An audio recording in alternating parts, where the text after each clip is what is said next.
Welcome to part 2 where we talk all about Japan's national tea competition, their annual national tea competition, the most important event in all of Japanese tea. You can think of it like the Super Bowl of Japanese tea. We already did part 1 where you can click up there to go watch or check out the description. If you haven't watched part 1, yeah, probably a good idea to do that. Also, before we get into the video itself, Ooika, the physical location, will be opening soon. Come visit to get fresh ground matcha, traditional matcha like usucha, and also drinks like the matcha latte, fresh ground. Our cups are not going to be green like this. This was just a failed test. Let's get into it. 大分引き立ての抹茶をアメリカで Let's take a step back and look at the meta of the Japanese tea competition. I think this is actually the most interesting part of maybe our conversation today, which is in America, if we were having a competition for the best pizza, we would want it to be as objective as possible. We'd want it to be held in a location where there's people from Chicago, LA, Detroit, New York, different parts of the country have different preferences of pizza. So you should have different representatives for all of those places. In Japan, it doesn't work like that. The judges of the competition come from the region where the competition is being held. For example, this year, I told you that the competition was held in Yame. Yame and the people, the tea experts, the tea blenders, the people in the tea industry who live in Yame have a different style of tea and a different taste when it comes to tea than people in Uji, for example. Sort of like how if you had a pizza competition for the best pizza in America and you held it in Chicago and only judges that were there were Chicago judges, they would probably judge the pizza differently based on their preferences of Chicago deep dish, right? If they were judging New York pizza, they probably would have a preference that it's not their favorite. This is just how the competition is. It can get some interesting and political results as you can imagine. Prizes and auctions. There are a few different prizes for the national tea competition. One is first place in every division. Like I said, this year, the top ranking matcha was from Uji, Kyoto. I showed you the Tencha, the underground version of it, which I said was the first place winner of this year's national tea competition in matcha. Well, that's almost true. See, the tea that I'm holding is not technically the winner, even though it's from the same field and the same farmer. That's because it didn't go through this additional processing step, where the farmer by hand removes all of the leaves that don't look exactly right for competition, making what's known as competition grade matcha. Making competition grade matcha is no easy task. It takes a lot of time and energy, as you can see here. Every winner of each division gets an award from the Minister of Japan, which is obviously a very big honor that few people in Japan, few tea farmers will ever receive. Just so you know, there's about 20,000 tea farms in Japan. In the competition every year, there's only, 8 winners. So, and by the way, most of the winners are so good and so skilled that they tend to win more than once. Kurazumi-san, for example, has won 3 times the competition. So, you know, it's very, very competitive. There's also regions that win awards. For example, the region of Uji Kyoto happened to win the best region for matcha this year. So you have regions that win and you have individual farmers that win. But the question is there a cash prize? Not really, kind of. There's not actually a prize in terms of monetary prizes for people who win first place or any place in the competition. However, after the competition has its gradings and the results are posted, there is an auction. This auction is for members of the tea industry where the winning competition teas, where really all of the tea in the competition goes up for auction. At this auction, the first place tea typically wins and costs a lot. For example, but yeah, the material goes on sale at auction. Now, one thing to point out is the rankings don't always necessarily correspond with the auction price. Sometimes teas that score lower sell for more money at auction than other teas that score higher but sell for lower. One of the reasons is, well, what we talked about today. The main thing you're judging for when it comes to competition is the appearance. But tea companies, like mine and others, are primarily looking for taste. Not primarily, but that's very, very important. And even though it's not important in judging the tea, it's important in selling it to your customers. So for example, Kyoto has a reputation of having the best tasting teas, especially matcha. But they have a reputation of not always having the best appearance. So typically what we see at auction, Kyoto teas tend to sell for a little bit higher than their placement would logically merit. So these are some of the interesting things when it comes to how teas sell at auction versus their rankings.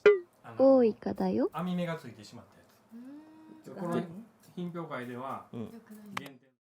Preparing matcha for competition. Competition grade sounds amazing, right? You would want to buy competition grade, but again, competition grade doesn't necessarily mean it tastes the best. It means that it's the best for competition. There's a subtle distinction there, but let's talk about what goes into preparing for competition. It takes a lot to prepare for competition. In fact, matcha that goes to competition, which is called competition grade matcha, has additional care and steps that make it way more expensive than a matcha that they sell that is exactly the same, but doesn't go through these additional steps. So when the economy is bad, less farmers submit.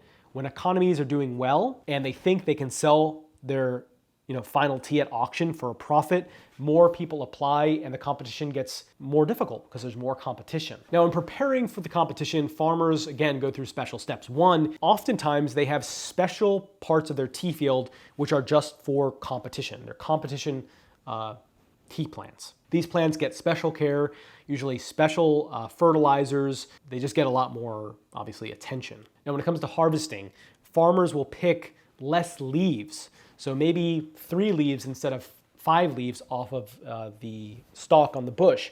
What this means is that competition grade tea, they have less volume of tea. 4 kg of competition grade tea, because they're picking less leaves, takes way more plants, way more space, meaning it's way less efficient, meaning it has a lower return on investment. Put simply, in order to make competition grade Tencha, you require 2 to 3 times more raw tea leaves, which means you got to do 2 to 3 times more physical picking.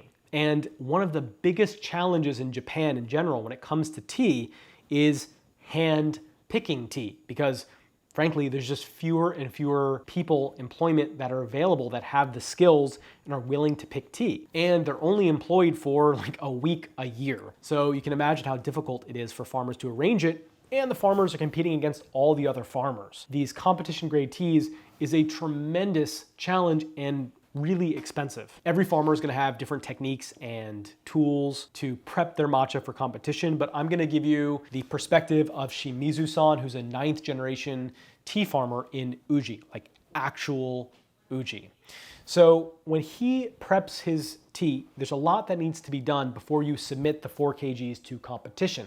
You need to take the tea leaves and you have to remove ugly looking pieces of tea from it. This is done in a special room in their house that's temperature controlled, that is, it's set up, and the family sits there for days with chopsticks, pulling out for like 9 hours a day, little pieces of tea that don't look exactly perfect. And in fact, it's broken down into a few different categories. The first thing they pick out are pieces of tea that are good for competition. Little teeny pieces that are bright green. The second are pieces of tea which are completely fine to drink but aren't suitable for competition. And the third are pieces of the tea that are not suitable for drinking. Let's talk about what's rejected. First are leaves that are too mature. They're darker in color, they have a rougher texture, they're too big. That's how we can tell it is a mature leaf, and these are discarded for fertilizer. Next are leaves that are overly steamed. All matcha, all Japanese tea, more or less with some exceptions, is steamed. If it's steamed for too long, the color becomes dull and yellow. These are also discarded and made into fertilizer. My favorite are the scalded leaves. These are really cute. They're leaves that have this like polka dot pattern on them. Now, these taste completely fine, but they don't look good for competition, so these are removed. But they're still totally edible, they're drinkable, they're nice. In fact, the children and even the family, as they sit there sorting tea, kind of pop them and eat them like potato chips. They're really crunchy and nice. And it tastes so savory, right? It's like little potato chips. Yeah. How a treat. Almost like sour cream and onion.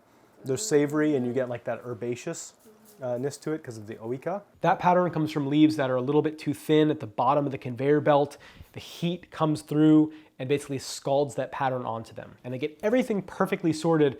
All of that material goes into a special box that is the competition grade Tencha. They need to have 4 kilograms in that box. Oh, I should mention, some farmers will also remove special leaves called udome. Those are leaves that are perfectly fine, perfectly edible, but the color is a little bit too bright green compared to the rest of the color. And most farmers are submitting evenly colored tea. Although again, preferences can change. There might be some years where having some udome is okay.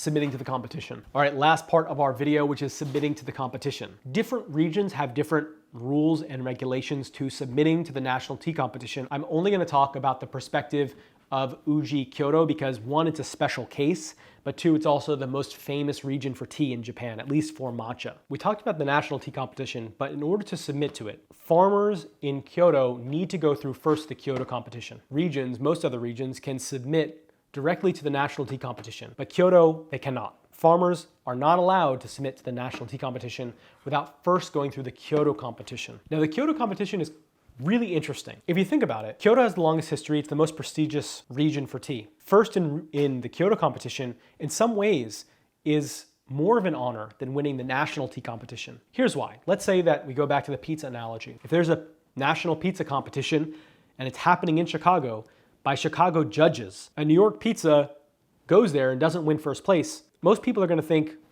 who cares? Most people know New York City has the best pizza in the world. So even if it doesn't win the national tea competition, national pizza competition, the first place in the city, most people are going to assume is the best, even if it doesn't win nationally, right? So with tea, it's sort of the same thing. In Kyoto, they have their own competition, and winning that is sort of really important. Farmers really want to win that. And in fact, some farmers might even consider winning first place in the Kyoto competition to be a bigger honor than winning first place in national. Winning first place in the Kyoto competition doesn't necessarily come with an award. It gives no advantage, by the way, if you win first place in the national competition. It's totally separate, but you need to go through it if you're a Kyoto farmer. The Kyoto competition only has 1 award that's given, and it's not given to the best tea in the competition because frankly, if it was, every year it would go to matcha. So what the Kyoto competition does to make it more fair is the award can only go to a rotating tea. So this year, maybe it's matcha. Next year, maybe it's sencha.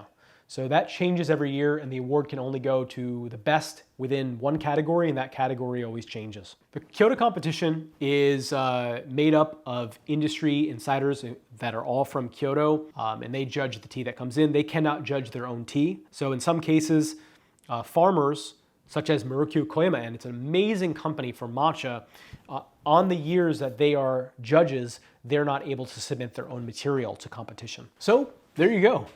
Through this video, you've gotten a pretty grand understanding of the annual national tea competition in Japan, which is the most important competition in all of matcha and all of Japanese tea. Obviously, I couldn't cover everything, but this should give you enough to understand why matcha that has won the award for first place is so incredibly special, why it's so competitive, why there's so much distinction in winning the national tea competition. So guys, that's it. Thank you so much for watching. I hope this video was interesting as it was for me to research and learn all of this myself. If you want to learn how to judge Tencha just like they do in Japan at the national tea competition, one of the things you're going to need is the tools they use. Ooika is the exclusive and only tea company in the world, as far as we know, especially in America, that sells the exact tea tools that are used for heiken, or examination of tea, for judgment, but also for taste. Tea companies will use these tools to taste the tea and get a sense of what it's like. If you'd like to pick up one of these sets of Tencha examination tools, you can do so by clicking the link below. Go to our website and get a set for yourself. If you learned anything in this video or anything was surprising, leave me a comment below and let me know. I read and respond to all the comments and want to hear what your perspective is on the national tea competition and grading Tencha. And if you would like to try some first place award-winning Tencha from the national tea competition, you can. Again, that will be in the link below. And you can join the Matcha Milk Club, where I grind 20 grams of matcha every single month, where it's shipped to you within 24 hours, including the first place winner of this year's national tea competition that will be in the Matcha Milk Club. And if you watch this video in the future after that has already happened, every year we have new matchas. Many of them are first place winners in our Matcha Milk Club. That's it. Take it easy. Thank you for watching. Ooika です。